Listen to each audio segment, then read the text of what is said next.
നമസ്കാരം. പ്രാദേശിക വാർത്തകളിലേക്ക് സ്വാഗതം. പ്രധാന വാർത്തകൾ.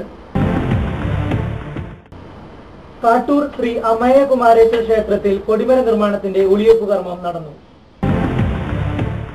ഉണ്ണായി വാര്യർ സ്മാരക കലാനിലയം സ്ഥാപക ദിനം ആഘോഷിച്ചു. ക്രൈസ്റ്റ് കോളേജിലെ ഭൗമ പരിസ്ഥിതി ശാസ്ത്ര വകുപ്പിന് ഗവേഷണ കേന്ദ്ര പദവി ലഭിച്ചു.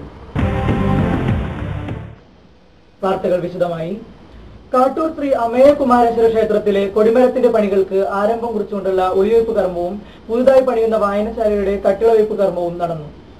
കൂടൽമാണിക്യ ക്ഷേത്രം മൂത്താശ്ശേരി, തൃശൂർ കാളത്തോട് കുന്നത്തുങ്കര കൊച്ചുഗോവിന്ദൻ മകൻ അയ്യപ്പൻ ആചാരി ഒളിവയ്പ് കർമ്മം നിർവഹിച്ചു. കൊടിമര നിർമ്മാണത്തിനു വേണ്ടി പരിയാരം ഫോറസ്റ്റ് റേഞ്ചിലെ രാമവർമ്മ പ്ലാന്റേഷനിൽ നിന്നാണ് തേക്കുമരം കൊണ്ടുവന്നത്.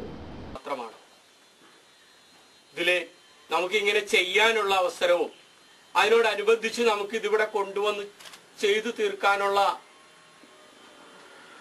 വാക്കുശുദ്ധി, മനഃശുദ്ധി, കർമ്മശുദ്ധി, ആ കർമ്മത്തിന്റെ ഫലം വരുന്നതോടൊപ്പം ധനവും അതിനാവശ്യമാണ്.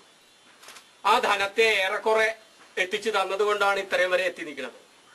ഇനി ഇതിന്റെ പൂർണ്ണതയിൽ എത്തണം എന്നുണ്ടെങ്കിൽ വളരെയധികം ധനവും കർമ്മപ്രാപ്തിയും ചെയ്തു തീർക്കേണ്ട, ഓരോരുത്തരും ചെയ്തു തീർക്കേണ്ട കർമ്മവും ഇതിനകത്ത് വന്നു പെടണം. എങ്കിലേ അതിന്റെ പൂർണ്ണതയിൽ നമുക്ക് എത്തിപ്പെടാനാവുള്ളൂ. അപ്പൊ ആ ഒരു ഉണ്ണായി വാര്യർ സ്മാരക കലാനിലയം സ്ഥാപക ദിനം ആഘോഷിച്ചു. ആഘോഷങ്ങളുടെ ഭാഗമായി ഉണ്ണായി വാര്യരുടെ ഛായാചിത്രത്തിന് മുന്നിൽ പുഷ്പാർച്ചന നടത്തി. പ്രിൻസിപ്പൽ കുഞ്ചുണ്ണി ആശാൻ നിലവിളക്ക് കൊളുത്തി. Kalanilayam president P K Bharathan master, Narayana നമ്പറാന്തരി, കലാനിലയം ഗോപി, കലാമണ്ഡലം രാജേന്ദ്രൻ, കലാനിലയം ഗോപിനാഥൻ, കലാമണ്ഡലം ശിവദാസൻ, കലാമണ്ഡലം പ്രസാദ് എന്നിവർ ചടങ്ങിൽ പങ്കെടുത്തു.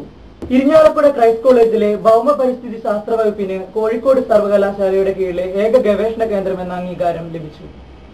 ഇത് സംബന്ധിച്ച് ഏതാനും മാസങ്ങൾക്ക് മുമ്പ് കാലിക്കറ്റ് സർവകലാശാലയുടെ സിൻഡിക്കേറ്റ് അംഗങ്ങളുടെ കമ്മിറ്റി ക്രൈസ്റ്റിലെ ഭൗമ പരിസ്ഥിതി ശാസ്ത്ര വകുപ്പ് സന്ദർശിക്കുകയും വിശദമായ പഠനം നടത്തുകയും ചെയ്തിരുന്നു.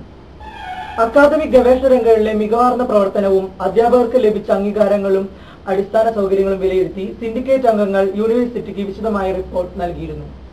2010 ജൂലൈ 16 വൈസ് ചാൻസലറുടെ അധ്യക്ഷതയിൽ ചേർന്ന സിൻഡിക്കേറ്റ് യോഗം വിശദമായ ചർച്ചകൾക്ക് ശേഷമാണ് ക്രൈസ്റ്റിലെ ഭൗമ പരിസ്ഥിതി ശാസ്ത്ര വകുപ്പിന് ഗവേഷണ കേന്ദ്രം എന്ന പദവി നൽകുവാനായി തീരുമാനിച്ചത്.